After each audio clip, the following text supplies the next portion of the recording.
Alright, hi Joshua, my name is Synthroid. I'll be your nurse today. So, how are you doing? Good. Alright, that's good to hear. So, now we're going to be talking about a couple things today. So, one is a medication called Synthroid. So, Synthroid, it manages hypothyroidism, which we will talk about soon. But it also is a thyroid hormone replacement as well. So you could take it by mouth, which is PO, or you could take it IV, which is intravenously through your veins. So if you take it by mouth, the peak is in between 1 to 3 weeks, and you take it for a duration of 1 to 3 weeks. And if you take it by mouth, you take it daily at the same time to maintain your blood level, and you should take it on an empty stomach. You know how like some medication you should take with food in your stomach or not, or you could take it with water or with not water.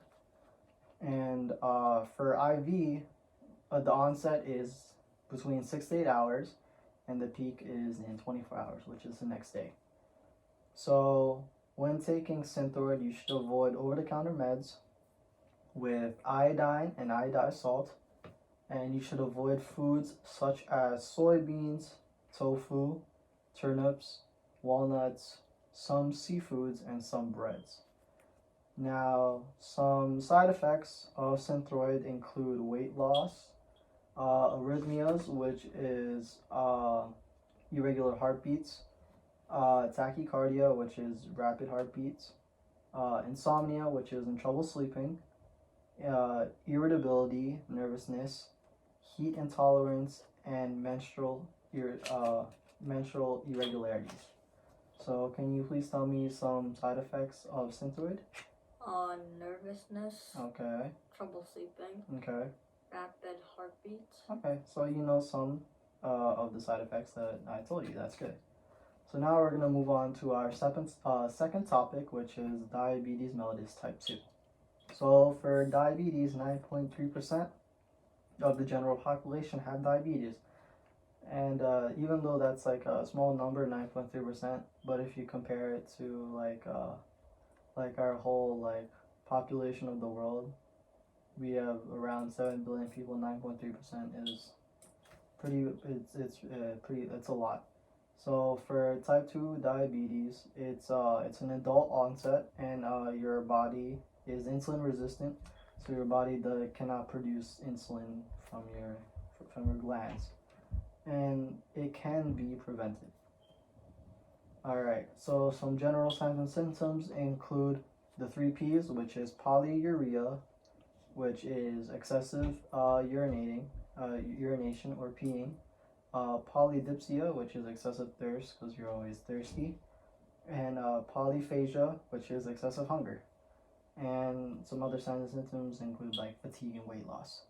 So, nutritional goals or goals that need to be met is like your A1C, your blood pressure, and your lipids, which are fats.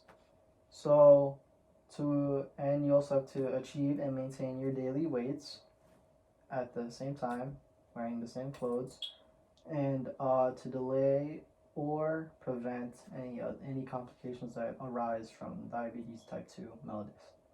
So, with your nutrition, you have to follow a diabetic diet, which includes like a healthy, correct portions, and like which includes like carbs, proteins, and like fats.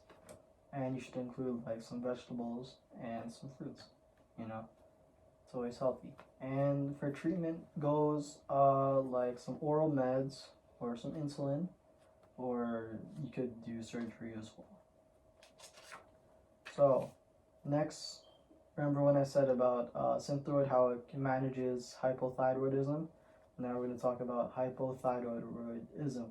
So, hypothyroidism is your thyroid gland isn't able to produce enough thyroid hormone, thyroxine, which slows the body's metabolism, and over time, left untreated, um, it leads to obesity, joint pain, infertility, and heart disease.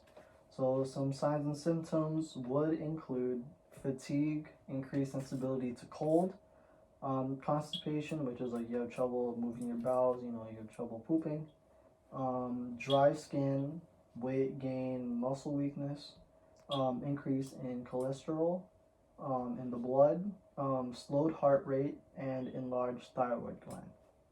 So some causes would be like a autoimmune disease or thyroid surgery or from the radiation, the radiation therapy.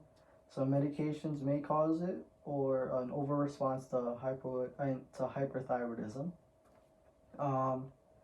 Yeah, so now we're going to be talking about the opposite of hypothyroidism, which is hyperthyroidism. So hyperthyroidism produces too much of the hormone thyroxine, which I mentioned earlier, which accelerates the body's metabolism, unintentional weight loss, and rapid or irregular heartbeats. So some signs and symptoms would include the pounding of the heart, which are palpitations, tremors, sweating, increased sensibility to the heat, fatigue, muscle weakness, skin thinning, and change in bowel movement, which become more frequent. Some causes would be Graves' disease, hypothyroidism, and Plummer's disease. And some complications that arise from hyperthyroidism would be atrial fibrillation, which is the irregular and rapid heartbeat of the heart, which would lead to an increased risk for stroke and chronic heart failure, which is CHF. This would also lead to a possibility osteoporosis, which are brittle bones, some eye problems due to Graves' disease, and red swollen skin. So that is it.